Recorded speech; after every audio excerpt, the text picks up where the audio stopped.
I want to bring in former FBI Deputy Director Andrew McCabe and retired LAPD Sergeant Cheryl Dorsey is with us here as well.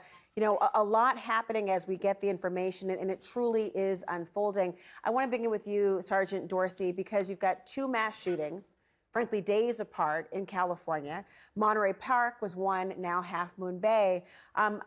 Why has this become so common? And do you think, as our colleague earlier spoke about, Charles Ramsey, that there is a fear that people may become desensitized to what's been happening? I think we're already there. And I wonder if in the instance of this shooting in Half Moon Bay, if this is like a copycat. I mean, obviously there was a lot of press about what happened here in Monterey, California. It was an Asian man who victimized other Asians, and now we have something very similar in Northern California. Is this someone who's been stewing and brewing and had angst over an issue and decided, you know what, I think I'm going to do that very thing that we just heard about in Southern California? Sometimes, you know, I know that there's a reason why the news puts information out there, but I wonder if we really need to know every single thing that occurs.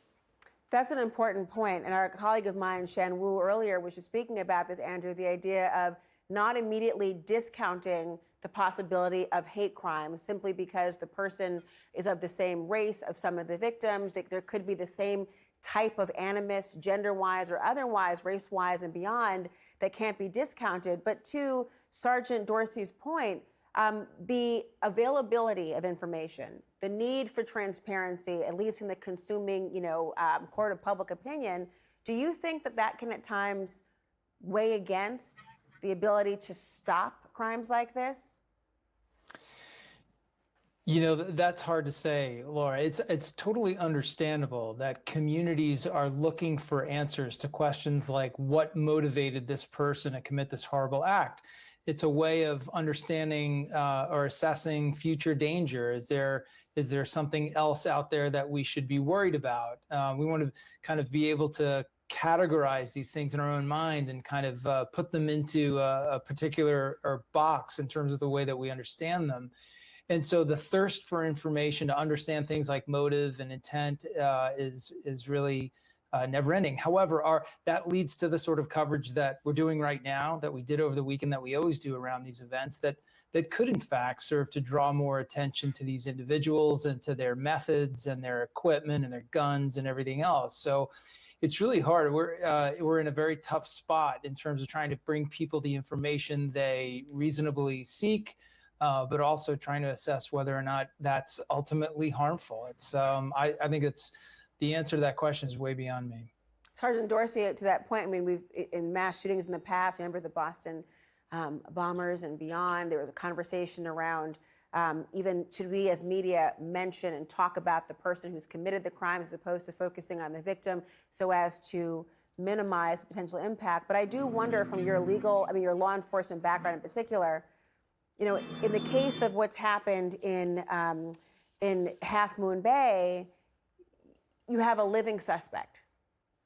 What does the investigation look like from here in terms of what you're looking for to try to understand or identify that motive? What are the things you're looking most for? How does that investigation expand with an eye towards prosecution, of course?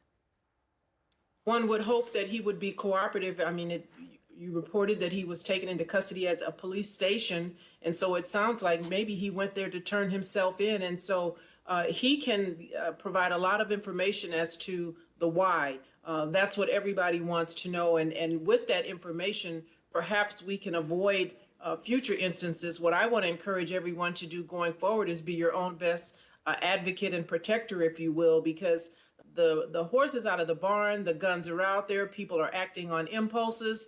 And so, you know, it's a matter of really, if you see something, if you know something, if you feel something about a person, you need to say something in an effort to maybe avert these kinds of instances happening over and over and over. We have limited time, Andrew, but I wonder from your perspective, for a case like Monterey Park, where you're trying to unpack and a suspect is dead, how do you try to get the answers? What are your investigative tactics from this point?